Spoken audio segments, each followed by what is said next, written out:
Fantastic. And your Wi-Fi and everything's really nice. So that's huge. Yeah. Volume's all good and stuff. So let's get this started.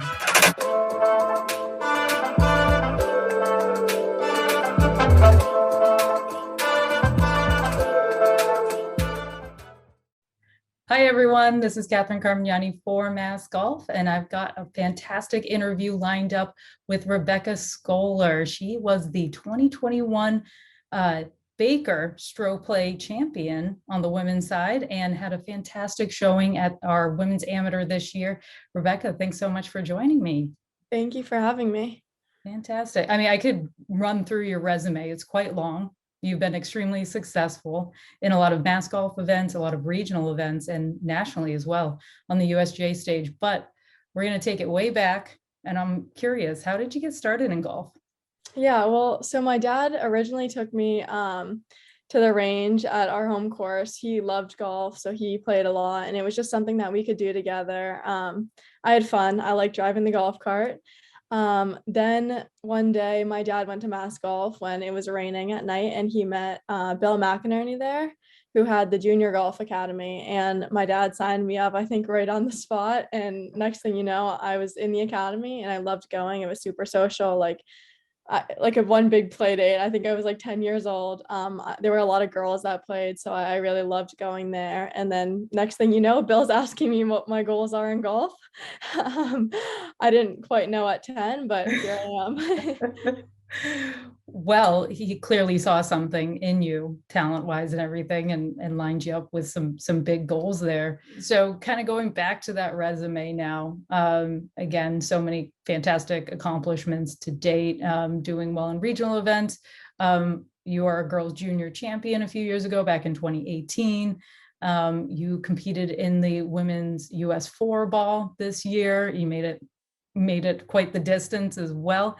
What would you line up as probably your biggest accomplishment to date in your mind? So I would say that my biggest accomplishment was probably navigating junior golf after a relatively late start to recruiting. Like wasn't really focused. I kind of really started practicing hard and taking it really seriously heading into my freshman year when I left my high school in Boston to go to a school in Florida, a golf academy in Florida. And I think that's when I really realized what it took to compete at like the high level that I wanted to compete.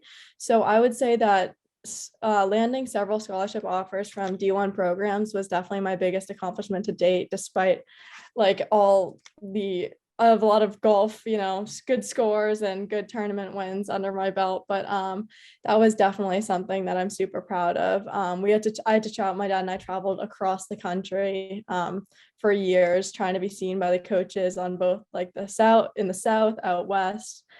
So across the country, and it was a grind. My junior year of high school, I took my high school allowed. I was back in Boston, and my high school allowed me to take a trimester away. So I took 3 classes online, and my dad and I just played every tournament we could find. We traveled for weeks at a time on the road, visited some schools just to try to get my name out there because I really wanted to play at a high D1 program. So I was able to accomplish those goals, which was probably my biggest accomplishment.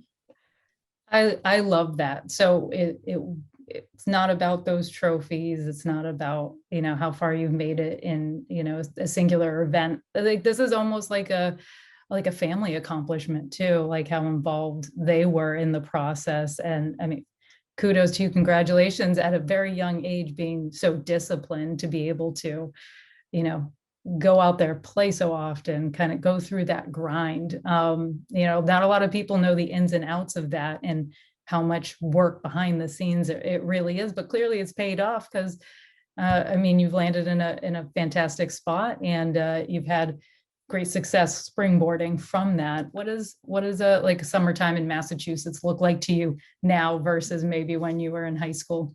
Yeah, I think for the most part, I always come back home and spend the summers playing at my home course, which is where I know everyone and I feel so comfortable. So I play with all my dad's friends on a regular basis.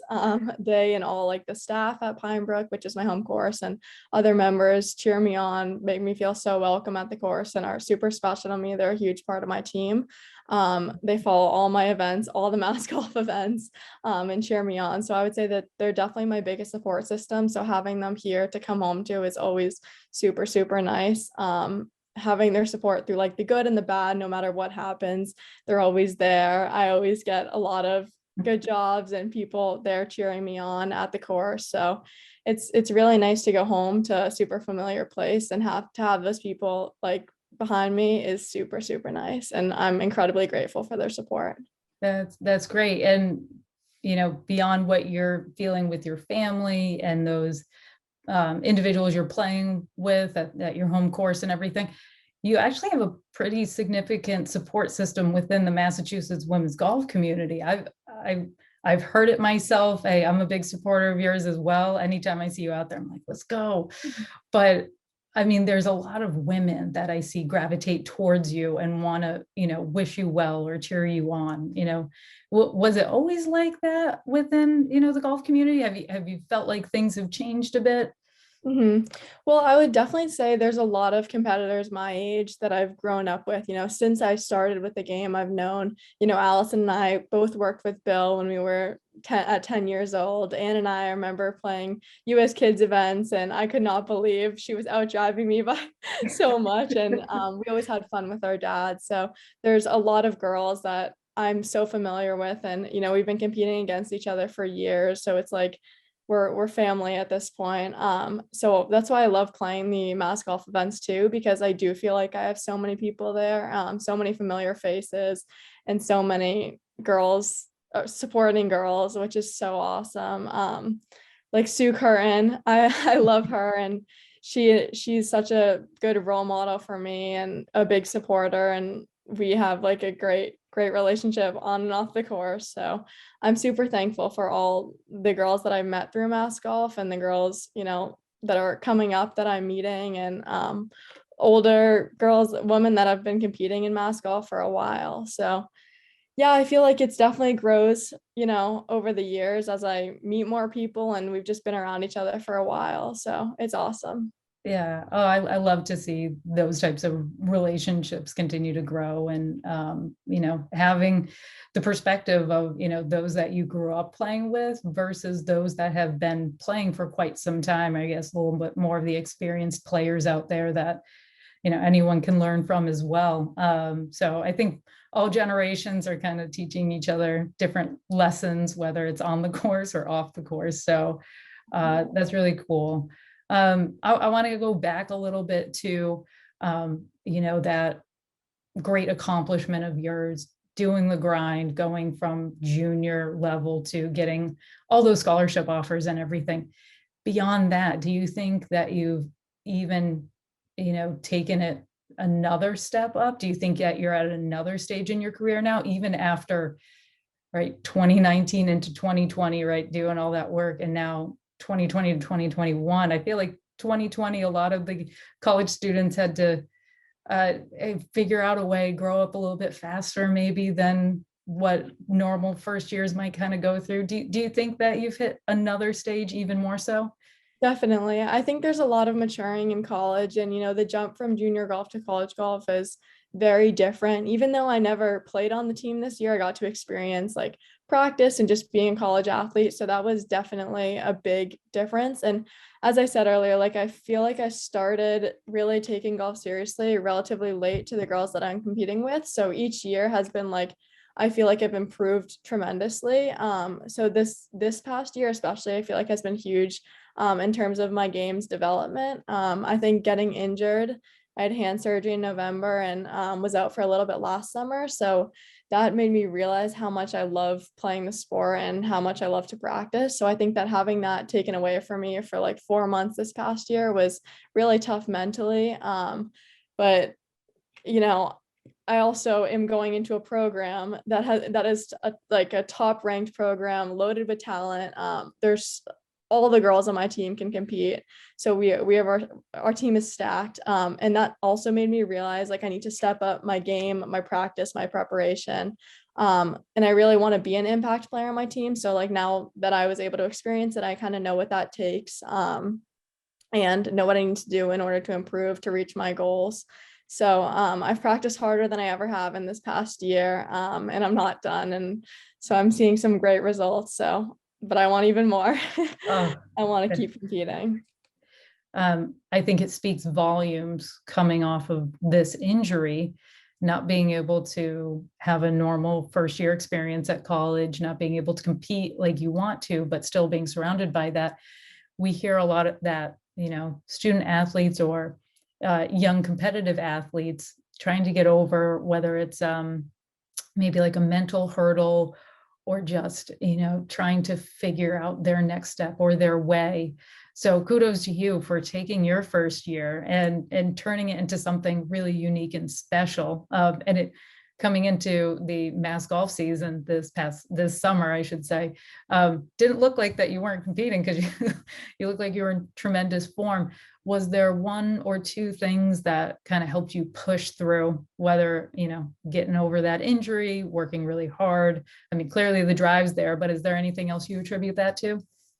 Yeah, well, the injury was definitely tough. COVID was pretty brutal too. I lost my senior year of high school and then freshman year of college. So we had a lot of restrictions as athletes, which was like super separate from the regular student body at school.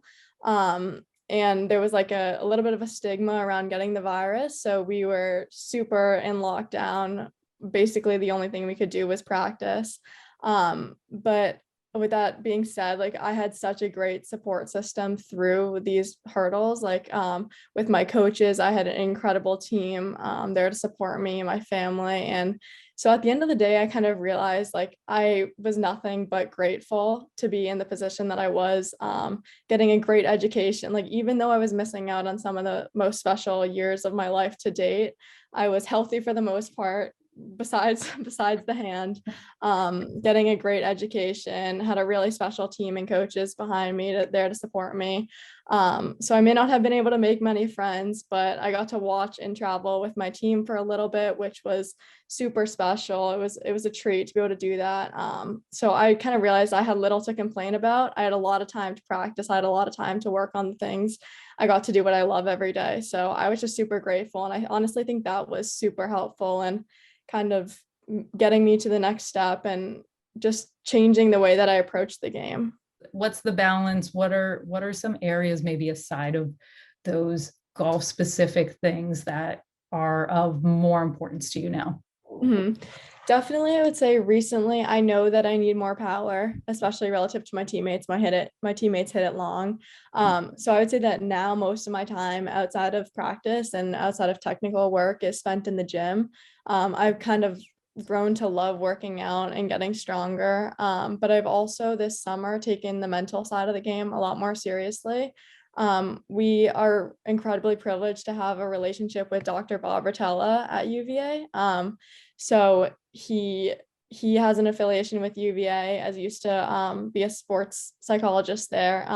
So he's taught me a lot. I've had the opportunity to talk to him a few times this summer, and I'm looking forward to continuing to work with him.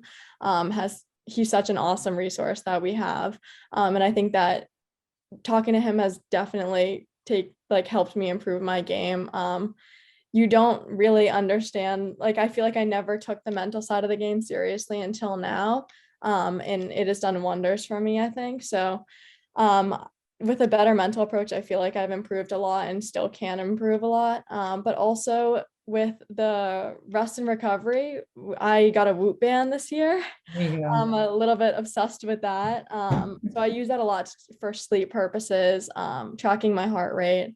So like last week at the Mass Am, we had some early wake ups, but the Whoop was telling me to need to go to bed at like 7:30, but it was super helpful. So you told me at one point in time, that, while you couldn't be, in person, participating as much as possible, you were looking for an extra avenue to get involved, and you got involved in student government. You want to talk a little bit about that? Yeah, so I think it's really hard to find that balance between, your sport and your interest outside of school. My academics always came first. I loved school. I loved learning. I loved studying, something that not a lot of kids say. And my parents and sister used to always make fun of me for how much I loved doing my homework. But my dad also used to tell me that pursuing a goal for any sport at a high level would allow me to have a platform to do other things that mattered to me.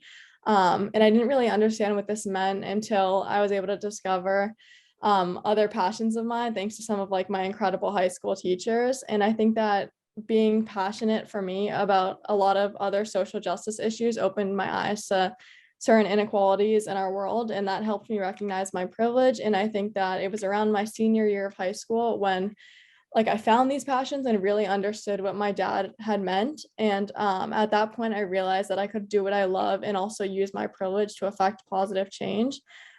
So when I got to UVA, I kind of just we didn't really have much to do other than practice. So I like dove right in. I wanted to get involved as I could. So in this past year, my first year at UVA, I co-founded a diversity, equity, inclusion, and justice committee. And that is a subgroup of the Student Athlete Advisory Committee, which every school has for their athletes. It's called SAC. So the goal of this group was to have some sort of education and training, or even just spark conversation around the subject of diversity. And so then this year, I also applied to serve on the second year council. So I'll be on the second year council, which is a student organization that serves as like a student government, student council thing for my class, like the class of 2024. Within that, I'm on the outreach committee, which promotes diversity and inclusion by creating outlets for identity expression, and it keeps keeping people culturally informed, ensuring that like all my classmates are included and represented. So then I will also be serving on the Democracy Initiative Student Advisory Council, which brings an undergraduate perspective to UVA's democracy initiative, which like encourages the practice of democratic citizenship and facilitates like a deeper understanding of democratic principles. So it'll be a busy year, but I'm really excited to have those avenues of, you know. Yeah. I am totally speechless. That is a lot of tremendous work that you're going to start putting in here that you've already put in year one, but to add these other pieces of the puzzle to it. Any big takeaways, I guess? Yeah, I think one of my biggest takeaways was it's really hard when you play an individual sport, but really any sport, to not let your sport kind of define you, and to find something outside of your sport, you know, like a lot of times people just be like, oh, Rebecca, like the golfer, like that's as if that's like my only identity. But I think that I learned a lot about never letting like my mistakes, failure, or hardships, especially with my injury, consume me. And, you know, we play a sport, golf is a sport where you inherently lose more than you win. So learning that there's so much more to life than just golf, and finding something else that really interests me and that I was passionate about was so important to me. I feel like me and like all of the other girls my age, we're the next generation of female leaders. We have the platform to make a change, especially as athletes and especially as female golfers in a male dominated sport. And so playing for like more than just myself, being grateful for the opportunity to play and compete has made golf that much more fun for me. So I'm excited for the future in golf and beyond. I'm almost thinking I just need to talk to you maybe like on a monthly basis now, because I feel very empowered myself just listening to you speak and how confident you are in you know, your many identities and different groups that you associate yourself with. Really, really cool. And I'm sure the women in the Massachusetts golf community would feel the same here. That's amazing. Well, I'm going to ask you a loaded question, and that being, what are some of your goals for the future, if you have any more? Yeah, well, I think right now heading into the school year in about a week, my goal for this year would be to be in the lineup, be a contributing member of the team, have some counting scores in our tournaments. I want to be able to do everything that I'm doing this year successfully too, while also playing good golf. So those are small goals. And then, I really do want to make an impact on my team, golf wise over the next 4 years. So I'm going to keep working hard so that I can accomplish that goal and see where that takes me. And my goals will be changing every few months, probably. And that's totally fine. And, you've got very clearly, you have a great support system in Virginia. You got one back at home. But you've got the whole Massachusetts golf community behind you now here. So, we're going to keep cheering you on in golf and in life. So, just want to thank you again for spending the time. We'll keep an eye on you for sure. So, thanks again for the time. Thank you. Thank you so much for having me.